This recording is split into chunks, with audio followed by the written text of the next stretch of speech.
22 તારીખે જમ્મુ કાશ્મીરમાં બનેલ બનાવના પરિપ્રેક્ષમાં આપણે શહેરના સુરક્ષા વ્યવસ્થાને પણ આપણે સદૃઢ બનાવી છે અને તમામ ડીસીપીઓ, એસીપી, ઇન્સ્પેક્ટરો અને કોન્સ્ટેબલ સુધી આખા કોન્ટેક્સ્ટ અને સિક્યુરિટી થ્રેટ્સ અંગે ડિટેઇલ્ડ ઇન્સ્ટ્રક્શન આપણે અત્યારેથી જારી કરી છે. આના ભાગરૂપે શહેરમાં દરેક કોમી દૃષ્ટિએ સંવેદનશીલ વિસ્તારમાં પોલીસની હાજરી, કેટલાક વિસ્તારોમાં આપણા ડોમિનેશન એક્સરસાઇઝ અને રેલવે સ્ટેશન, બસ સ્ટેશન અને અન્ય ભીડભાડવાળી જગ્યાએ આપણા એન્ટી સબોટેજ ચેકિંગ અને પોલીસ પ્રેઝન્સ આ બધું આપણે વધારી છે.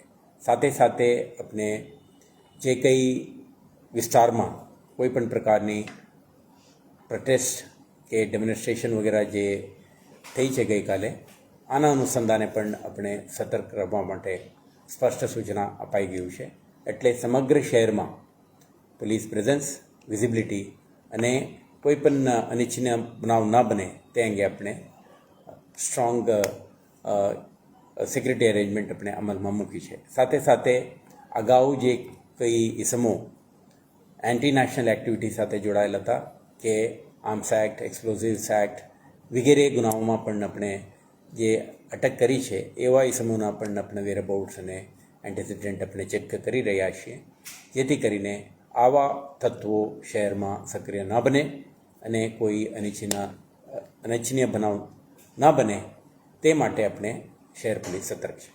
સર, જેવી રીતે સોશિયલ મીડિયાના ઉપયોગથી આ પ્રકારની પ્રવૃત્તિઓ વધારે થતી હોય છે, તો આને લઈને કોઈ સતર્કતા રાખવા કે પોલીસ વિભાગ દ્વારા કોઈ અલગથી એક્સરસાઇઝ કરવામાં આવી રહી છે? અત્યારે આપણા તમામ શંકાસ્પદ ઇસમો, એન્ટી નેશનલ એક્ટિવિટીઝ કે એવા સંગઠનો સાથે જોડાયેલ ઇસમો અને સોશિયલ મીડિયા ઉપર ચાલતા પ્રવૃત્તિઓ પર આપણે ખાસ નજર રાખવા માટે સાયબર ક્રાઇમ પોલીસ સ્ટેશનના ટીમો સતર્ક છે અને એવા કોઈ પણ વસ્તુ ધ્યાન ઉપર આવે તો એક્શન લેવામાં આવે છે. અને સાથે સાથે નાગરિકો પણ કોઈ પ્રકારની રૂમર મોંગરિંગ કે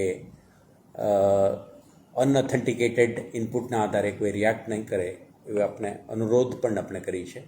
તો આપણે આ સમયગાળા દરમિયાન સમગ્ર શહેરમાં પોલીસ અલર્ટ, વિજિલન્ટ અને પ્રેઝન્ટ રહીને કોઈ પણ પ્રકારની બનાવ ના બને તે અંગે તાકીદાર રાખી રહ્યું છે. સર, કેન્દ્ર સરકારની સૂચના છે પાકિસ્તાની નાગરિકો 48 કલાકમાં છોડી દે, એને લઈને કોઈ અત્યારે આપણે આ આખું એક્સરસાઇઝ આપણે કરી રહ્યા છીએ અને શહેરમાં જે યુનિવર્સિટીઝ છે અને એજ્યુકેશનલ ઇન્સ્ટિટ્યુશન્સ છે આને પણ ધ્યાને રાખીને વિદ્યાર્થીઓના, પ્રવાસીઓના અને અન્ય લોકોના પણ સુરક્ષા અંગે પણ આપણે ખાસ ધ્યાન આપી રહ્યા છીએ. સર, શું મેસેજ આપશો વડોદરાવાસીઓને? કોઈ સોશિયલ મીડિયા પર એવી કોઈ વિડીયો ન ફેલાવે?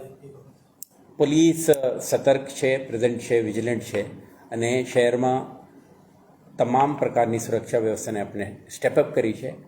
આપ શાંતિ રાખો, કોઈ રૂમર્સ કે અનઓથેન્ટિકેટેડ વિગતોને ધ્યાને રાખશો નહીં અને કોઈ પણ પ્રકારની ઇનપુટ હોય તો આપ ડાયલ 100, ડાયલ 112ના માધ્યમથી પોલીસના સહાય મેળવી શકો છો. આપના સેવા માટે પોલીસ ખડે પગે ઊભા છે.